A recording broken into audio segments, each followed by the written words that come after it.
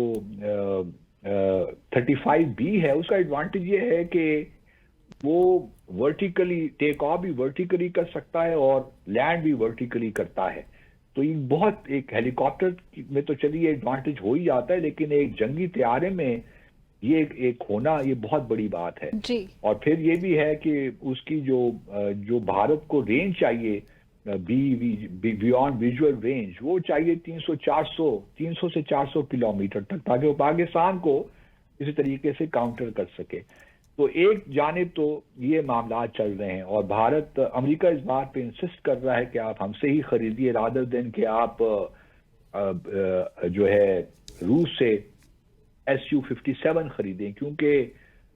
روس کا جو جہاز ہے وہ تو اچھا ہے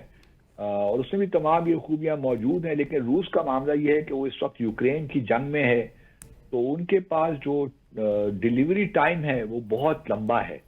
تو بھارت اس وقت جلدی میں ہے کہ کچھ رافیل کے علاوہ دوسرے جو جہاز ہیں ان کو بھی ایکوائر کرے۔ تو اب دیکھنا یہ ہے کہ امریکہ کے ساتھ بھارت کی یہ ڈیل ہو پاتی ہے کہ نہیں ہو پاتی، آیا وہ F-35A جو ریلیٹیولی ایڈوانس ورژن ہے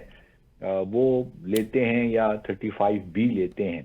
اس کے علاوہ یہ یہاں اپنے ناظرین کے لیے بھی مینشن کرتا چلوں کہ بھارت میں ایک اور کوشش بھی بھارت کر رہا ہے، کیونکہ اس کے پاس Su-30 جو سخوئی 30 ہیں طیارے، وہ بھی کافی تعداد میں ہیں، اور ان کو بھارت نے استعمال بھی کیا ہے پاکستان کے ساتھ حالیہ جنگ میں، اور ہم نے ایک سخوئی 30 بھی گرایا ہے بائی دا وے۔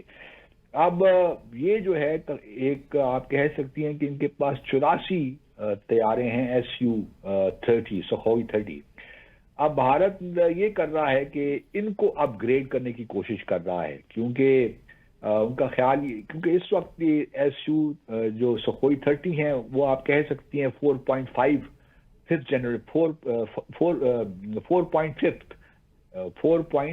یا 5 جنریشن سے ہاف کم جنریشن کا طیارہ ہے، اور اس کو اب یہ اپ گریڈ کر کے چاہتے ہیں کہ ان کو 2055 تک ان کو آپریشنل رکھیں، صحیح رکھیں۔ تو اس سے بھی ان کا، اور اس کو پھر وہ ایکوپ کریں گے اس طرح MK2 اور اس طرح MK3 میزائل سے، جن کی رینج 300 سے 400 کلومیٹر ہوگی بیونڈ ویژول رینج۔ تو ایک انٹرسٹنگ تیاریاں ہو رہی ہیں پاکستان کی جانب بھی اور بھارت کی جانب بھی۔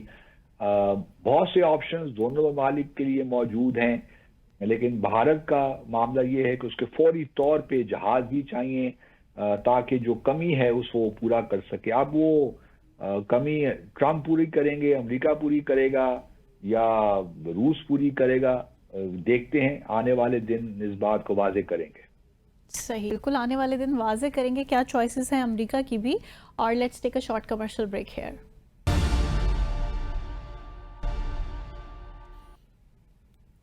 Welcome back after the break. So باسی صاحب، ہم نے دیکھا کہ بھارت جو ہے یہ سارک کو تو کام کرنے نہیں دے رہا. اس تناظر میں کیا اب آپ دیکھ رہے ہیں کہ ضرورت ہے کسی اور علاقائی تعاون تنظیم کی اس کی بنیاد رکھی جائے؟ آپ کیا سمجھتے ہیں کہ اس سے مزید کوئی فائدہ پہنچنے والا ہے؟ کیا اپروچ ہونی چاہیے؟ کیونکہ بازار میں دوسری جانب یہ بھی خبریں گرم ہیں کہ پاکستان اور چائنا کچھ الائنس کی جانب بڑھ رہے ہیں اور شاید کوئی ایک نئی علاقائی تعاون تنظیم کی بنیاد بھی رکھ دی جائے. تو کیا کامنٹ کریں گے؟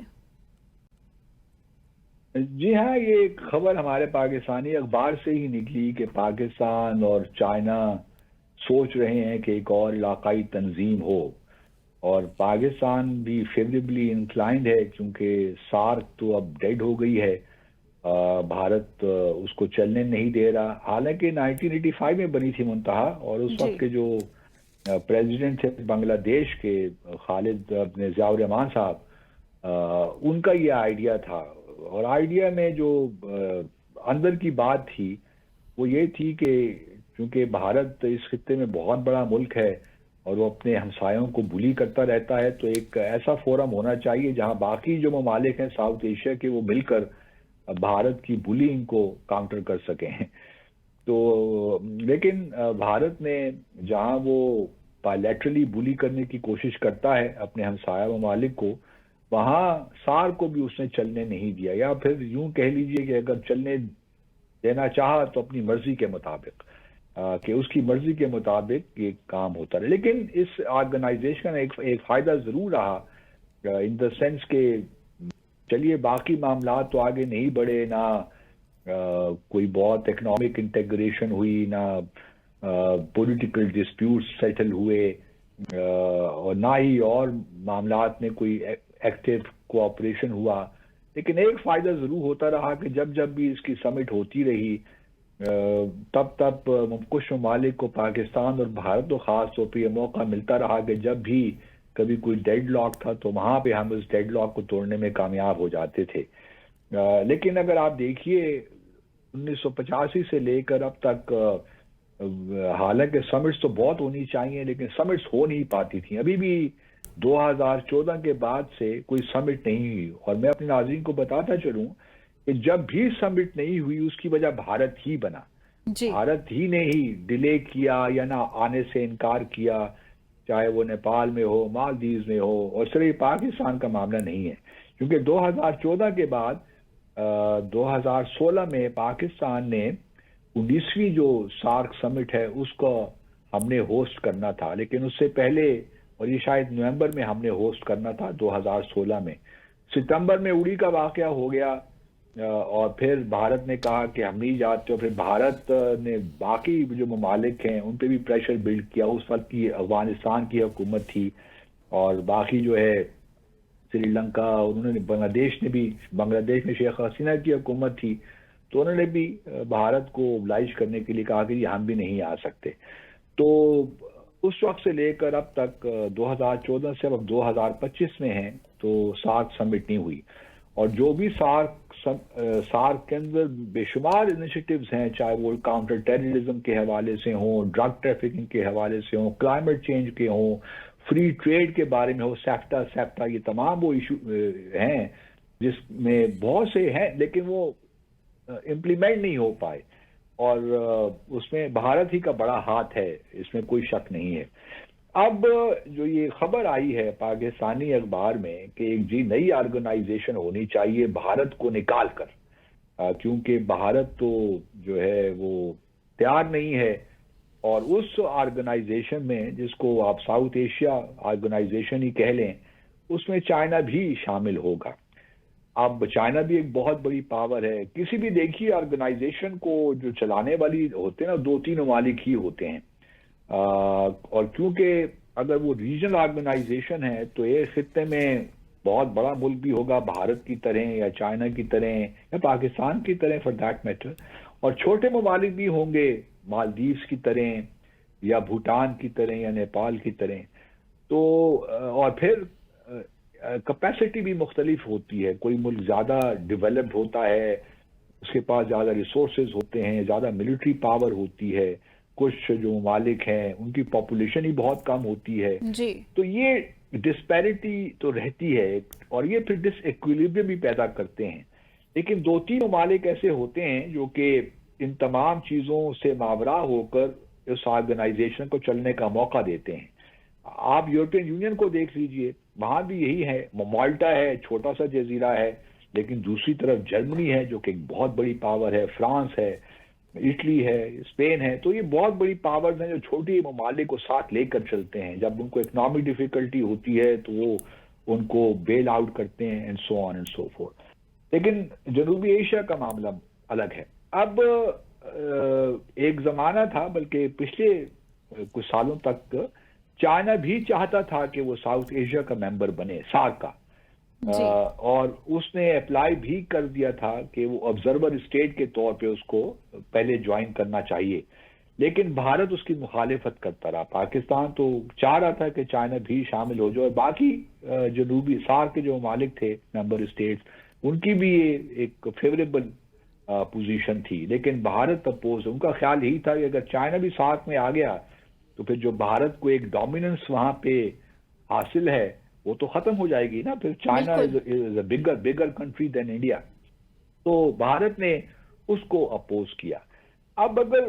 جنوبی ایشیا میں آپ بھارت کو نکال کر ایک اور آرگنائزیشن بنانا چاہتے ہیں جس میں چائنا شامل ہو، تو مجھے لگتا ہے کہ شاید یہ کوئی ایفرٹ کوئی بہت زیادہ آگے جائے نہیں. کیونکہ ایک تو دیکھیے نا، پہلے بھی جو ہے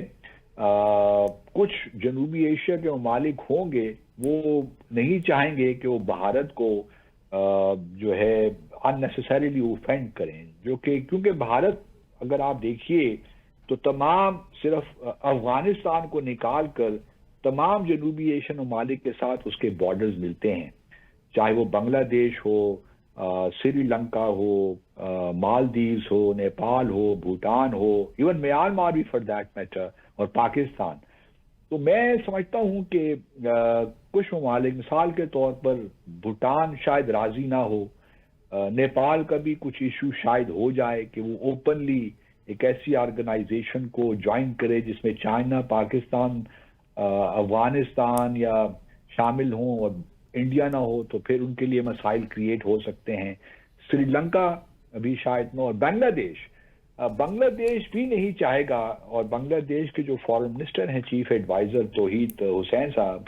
انہوں نے شاید کسی انٹرویو میں کہا بھی ہے کہ they are not interested in any other regional organization. اور چونکہ سارک بنگلہ دیش کا انیشیٹو تھا تو وہ چاہیں گے کہ اسی انیشیٹو کو ریوائیو کیا جائے. اور چونکہ بنگلہ دیش میں اب اگلے سال اپریل کے مہینے میں انتخابات بھی ہونے جا رہے ہیں، تو انٹرم گورنمنٹ کے پاس کوئی اختیار نہیں ہے، لیکن ایک سوچ ظاہر ہوتی ہے کہ بنگلہ دیش بھی کہاں کھڑا ہے. یہ الگ بات ہے کہ پاکستان کو میں سمجھتا ہوں کہ rather than coming up with another organization, پہلے تو یہ مجھے ممکن نہیں لگتا، اور اگر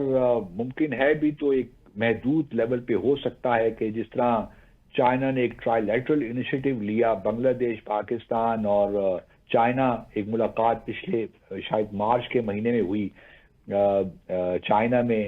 دوسرا پھر ایک ٹرائی لیٹرل انیشیٹو ہے افغانستان، پاکستان اور چائنا کے درمیان. تو ان انیشیٹوز میں زیادہ اسکوپ ہے، زیادہ پوٹینشل ہے، رادر دین کہ ہم یہ سوچنا شروع کر دیں کہ ہم نے کیونکہ سارک کام نہیں کر رہا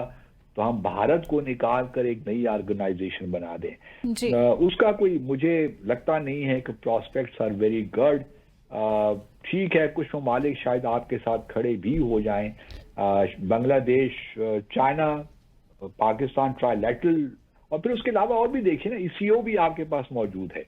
آپ ای سی او کو زیادہ فعال بنائیے. ایس سی او بھی مسائل کا شکار تو ہو رہا ہے because of India's presence. We do not know where will it go. لیکن جہاں تک ریجنل کوآپریشن کی بات ہے، یہ بات حقیقت ہے کہ پاکستان اور بھارت کے درمیان ایک جو ہاسٹائل ریلیشن شپ ہے اس میں بڑے پرابلمز ہیں، اور جب اعتماد کی کمی ہو، ایک ایڈورسریل ریلیشن شپ ہو، تو بہت سے ایسے انیشیٹوز ہیں جو کہ آگے نہیں بڑھ سکتے۔ مثال کے طور پر کنیکٹیویٹی کے جو ایشوز ہیں، باقی اکنامک انٹیگریشن کے ایشوز ہیں، ابھی تک تو دیکھیں نا پاکستان اور بھارت ایک دوسرے کو ویزا تک دینے کے لیے تیار نہیں ہے۔ انڈیا تو کرکٹنگ ٹائز کے لیے بھی تیار نہیں ہے۔ انڈیا نے ہمارے یوٹیوب چینل سارے بند کر دیے، بی این نیوز کا ہی بند کر دیا، میرا جی اپنا یوٹیوب چینل ہی بند کر دیا۔ تو ابھی بلکہ جو ایک فلم آئی پنجابی کی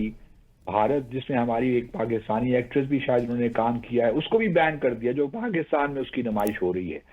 تو بھارت میں تو جو ایٹیچیوڈ ہے اس کو آپ دیکھیے کہ کتنے مایوپک اور نیرو مائنڈڈ لوگ ہیں۔ تو اس وجہ سے میں نہیں سمجھتا، اور جب اگر ایسی فارمل، ابھی تک تو یہ خالی افواہیں ہیں، اگر یہ فارمل پروپوزل بنتی بھی ہے اور پاکستان کی جانب سے یا پاکستان بنگلہ دیش کی جانب سے، پہلے تو میں نے کہا بنگلہ دیش راضی نہیں ہوگا کیونکہ ان کی خواہش ہوگی کہ وہ سارک کو ہی ریوائیو کریں،